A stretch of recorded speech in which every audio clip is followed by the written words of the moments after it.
spot the difference between these two? All of them had come. All of them had come.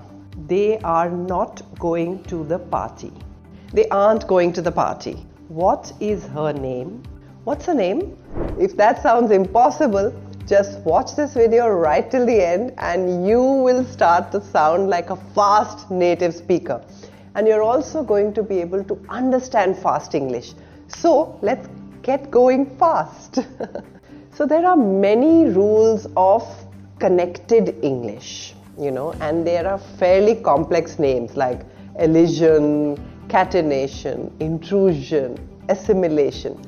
But I don't want to make English very complicated. So I will give you some easy rules and tricks to speak fast and also to understand fast speakers. Now I want you to pause this video at various points and replay it. Speak along and see if you're first able to understand and then whether you're able to speak fast. Rule number 1, t and d sounds. Okay, now just pay attention to only these two sounds, t and d. Notice how they just disappear sometimes or merge with the next word. This is the most common difference. This is the most common difference. He lives next door. He lives next door.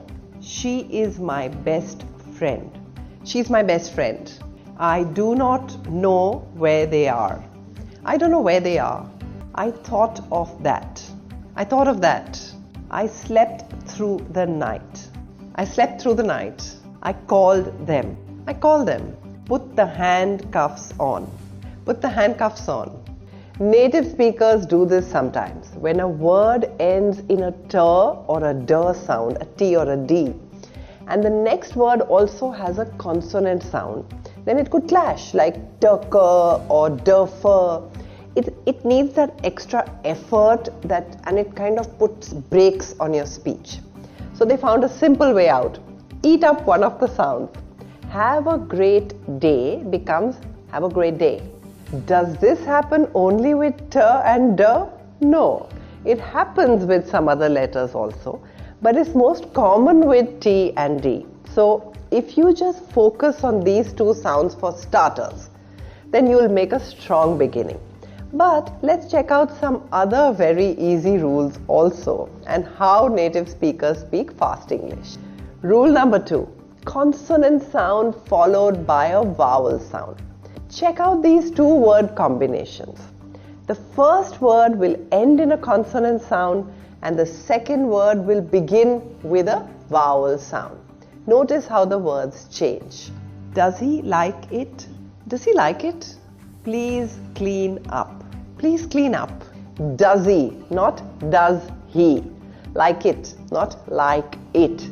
Clean up, not clean up. It's as though the N has moved over to the other word and it makes it faster. Try it. Clean up versus clean up. Now listen to these. An apple. An apple. Pick it up. Pick it up. Not at all. Not at all. Quite a lot. Quite a lot. Stop it. Stop it. Is it a bus? Is it a bus? Now I'm going to show you a few more words where the first word may not necessarily end in a consonant and the second word also may not begin with a vowel. So what's happening here? None of you. None of you. Can he go there? Can you go there? Does he? Does he? How is your day? How's your day? Well, the principle is the same. The first word ends in a consonant sound and the second word begins with a vowel sound. So it is the sounds that matter. After all, we're talking about spoken English, right? Rule number 3, common sound between two words. I will now show you some word pairs where the sound in between is the same. Where is your room? Where's your room? The black cat. The black cat. A tall ladder. A tall ladder. The pink cat. A pink cat. I feel lucky. I feel lucky. Give me your phone number. Give me your phone number. a cold drink. A cold drink, a fast train.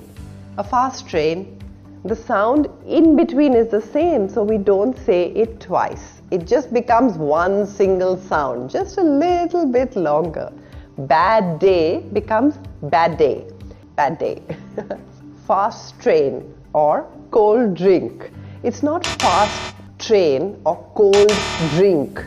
And now it's shout out time. Before we move to rule number 4, I want to give a big shout out to Sanvi Gupta, who says that she used to hate English, but now after watching our videos, she loves English. Sanvi, I can't tell you how happy that makes me. So lots more power to you. May you keep learning and growing. And now if you want to shout out too, leave me a message below with the hashtag ChetChatters. Rule number 4, reduced sounds. Not all words and letters were made equal. Now, English is a stress-timed language. So native speakers reduce the stress on certain words to increase their speed. And yet they are perfectly well understood. Show me your camera. Show me your camera. Have a chocolate. Have a chocolate. What is the temperature outside? What's the temperature outside? I love my family. I love my family. Now in these words, there are reduced vowel sounds, often known as schwa, like an Schwa is a short and kind of neutral vowel sound. Try saying this. An apple a day keeps the doctor away. Can you pause it and say it fast with me? An apple a day keeps the doctor away. Do you know how many schwa sounds are hiding in this sentence? An apple a day keeps the doctor away. Or try this one. I'm gonna go get coffee. Do you want to come? Now say it with me. I'm gonna go get coffee. Do you want to come? Which brings us to the 5th rule. Rule number 5, contractions. Native speakers use a lot of contractions and that tends to confuse us. Listen to this. I'm not fazed or scared by anything. And I also won't do lots of things I don't want to do anymore. I ain't doing that. And we just end up staring at them. Now, contractions are informal. They're only for casual, everyday spoken English. We don't use them in formal English and we don't use them while writing. But all native speakers use contractions in spoken English. So I'm going to make this really very easy for you. What is her? What's her? What's her name? You have got a prize. You've got a prize. We had loads of fun. With loads of fun.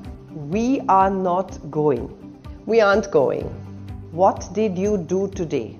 What you do today? Would you like this? Would you like this? It has been a long day. It's been a long day. Probably. Probably.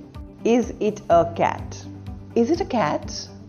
And the list is fairly long, but I want you to try some of these at home.